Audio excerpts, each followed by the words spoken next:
മലയാള വിസ്മയം. ഇത് മറുനാടിന്റെ മലർവാടി. ചില സീൻസ് ഒക്കെ അല്ലേ ഒരുമാതിരി ഗൂസ് ബംസ് ആയിരുന്നു. ഒരു ഫാനാണ്, അതുകൊണ്ട് തന്നെ ഇന്ന് ഫസ്റ്റ് റിലീസ് ഡേറ്റിൽ തന്നെ ബുക്ക് ചെയ്ത് വന്നത്. അതുകൊണ്ട് സത്യം പറഞ്ഞ ട്രെയിലർ കണ്ടിട്ട് മോഹൻലാലിന്റെ ഒരു റീസെന്റ് ഇറങ്ങിയ നല്ലൊരു സിനിമയിലെ ഒരു വെറൈറ്റി സ്റ്റോറിയൊക്കെ ആയിരുന്നു. മെയിൻ ഇതിന്റെ തീം എന്ന് പറഞ്ഞാൽ സസ്പെൻസ് ആൻഡ് ത്രില്ലറാണ്.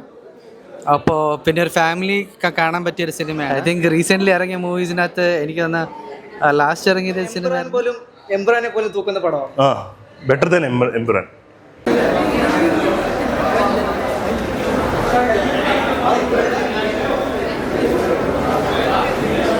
പറയുന്നു പടത്തെ പറ്റി പറയുന്നു, പടത്തിനെ കുറിച്ച് പറയുന്നു എങ്ങനെയുണ്ട്?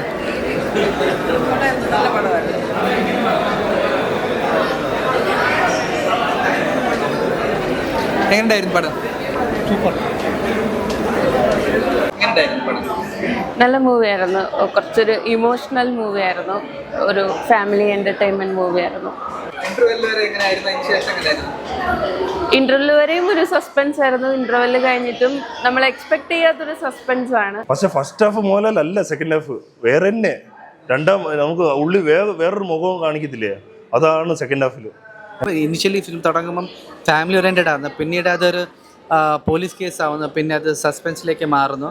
അതാണ് കൂടുതലും എനിക്ക് സസ്പെൻസും ക്രൈമും കൂടുതൽ ഇഷ്ടമാണ്. അപ്പോൾ അതാണ് കൂടുതൽ ഇഷ്ടപ്പെട്ടത്. അതുകൊണ്ട് എല്ലാവരും തിയേറ്ററിൽ പോയിട്ട് കണ്ടാലേ ആ ഒരു മൂഡ് കിട്ടുള്ളൂ മൂവിയുടെ. ട്രെയിലർ കണ്ടപ്പോൾ ഇത്ര എക്സ്പെക്ടേഷൻ ഇല്ലായിരുന്നു, പക്ഷെ നല്ല മൂവിയായിരുന്നു. ഞങ്ങൾ സത്യം പറഞ്ഞ ട്രെയിലർ കണ്ടിട്ട് വന്നതാണ്. ട്രെയിലറിൽ ജസ്റ്റ് കോമഡിയാണ് ഞങ്ങൾ എല്ലാം കണ്ടത്. Feel good movie. പഴയ നമ്മുടെ എല്ലാവരും പറഞ്ഞ് ബാലേട്ടൻ്റെ ഒരു മോഹൻലാലാണ് ഈ സിനിമയിൽ ഉള്ളതെന്ന് ഓർത്ത് ഞങ്ങൾ എക്സൈറ്റ്മെന്റിൽ വന്നതാണ്. പക്ഷേ ഫസ്റ്റ് ഹാഫ് നല്ലപോലെ എൻജോയ് ചെയ്തു. നല്ല കോമഡിയാണ്. ഫസ്റ്റ് ഹാഫ് എൻഡിങ് തന്നെ നല്ല ത്രില്ലായിട്ട് ഒരു കോമഡി ഞങ്ങൾ നല്ല ഇഷ്ടപ്പെട്ടു. പഴയ ബാലേട്ടൻ മോഹൻലാലിന്റെ ഒരു പഴയ ഞങ്ങൾക്കൊരു ഇതാ ഫീൽ ആവുന്നത്. ഡയലോഗ് റെഫറൻസ് ഒക്കെ ഉണ്ടായിരുന്നു. അതും നല്ലപോലെ ഞങ്ങൾ ഇഷ്ടപ്പെട്ടു. മമ്മൂട്ടിയുടെ ഡയലോഗ്സ് ഒക്കെ ഉണ്ട്, മമ്മൂട്ടിയുടെ കുറച്ച് സ്റ്റൈലിംഗ് ഒക്കെ ഉണ്ട്.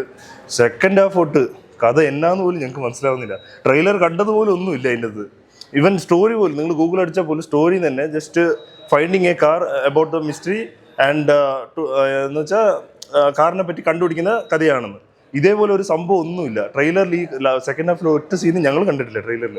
സെക്കൻഡ് ഹാഫ് തൊട്ട് മോഹൻലാലിന്റെ വേറെ തന്നെയാ സീന്. ശരിക്കും ഈ വർഷത്തെ ഒരു ബെസ്റ്റ് വാച്ച് മൂവിയാണ്.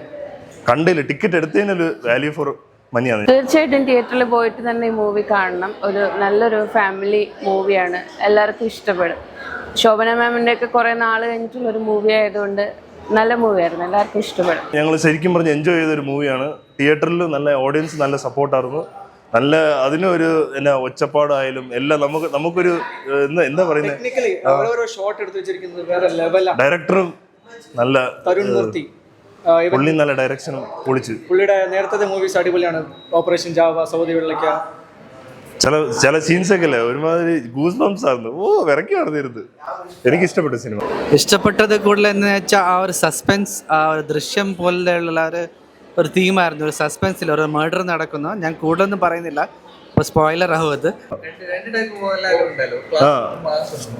രണ്ടും ഞങ്ങൾ ശരിക്കും ഷോക്ക് ആയത് സെക്കൻഡ് ഹാഫാ. ഫസ്റ്റ് ഹാഫ് പോലെ തന്നെ ഞങ്ങൾ ആയാലും എൻജോയ് ചെയ്ത് പോയനെ. ആ കോമഡി എല്ലാം ഞങ്ങൾക്ക് ഇഷ്ടപ്പെട്ടാണ് പോയത്. പഴയ ഇത് കോമഡി ആയാലും പക്ഷെ മോഹൻലാലിന്റെ ഒരു രീതിയിൽ ഒരു കോമഡി എല്ലാം പറഞ്ഞു പോകുമ്പോൾ ഇഷ്ടപ്പെട്ടു ഞങ്ങൾക്ക്. എന്തായാലും അതെ, സെക്കൻഡ് ഹാഫ് അതേപോലെ തന്നെ. ആ സ്റ്റേഷനിലുള്ള അടിയില്ല ഞങ്ങൾക്ക് ഒപ്പത്തിന് ഒരു ഓർമ്മകൾ വന്നത്. അതേ ഷർട്ട് ഒപ്പത്തിലുള്ള അതേ ഇത് ലുങ്കി ഇല്ലാത്ത ജസ്റ്റ് 3-4 ഇത് എന്നാ ഷോർട്സ് ഇട്ടുകൊണ്ടുള്ള അടി, ഞങ്ങൾക്ക് അതാ ഒരു ഫീലിംഗ് കൊണ്ടുവന്നത്. എന്തായാലും എനിക്ക് ഇഷ്ടപ്പെട്ട സിനിമ. മ്യൂസിക് ഉണ്ട്, BGM എല്ലാം സെറ്റായിട്ട് ആക്കി വെച്ചേക്കുന്നത്.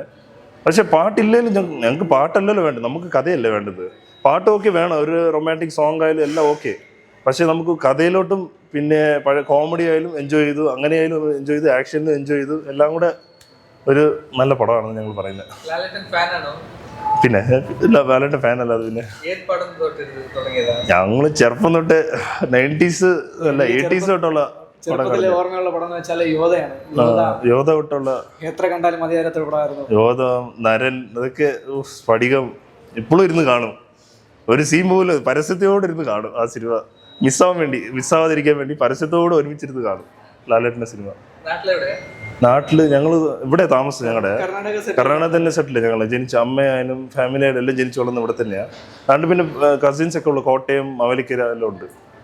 ഞങ്ങൾ കൊല്ലം. അതെ അതെ, ഞങ്ങളിവിടെ സെറ്റിലാണ്. അതെ അതെ, ഞങ്ങൾ മംഗളാപുരത്ത് ഞാനിപ്പോൾ വർക്ക് ചെയ്യുന്നതാണ്. ഞങ്ങളുടെ നാട് നെല്ലിയാടി എന്ന് പറഞ്ഞൊരു സ്ഥലമാണ്. ഇവിടുന്ന് ഒരു 70 കിലോമീറ്റർ ഉണ്ട്. നെല്ലിയാടി എന്ന് പറഞ്ഞ സ്ഥലം, അവിടെയാണ് താമസം. കടവ താലൂക്കാണ് വരുന്നത്. അതെ സെയിം. ഞങ്ങൾ ക്ലാസ്മേറ്റ്സാണ്, ഹൈസ്കൂൾ മേറ്റ്സാണ്. Okay, thank U.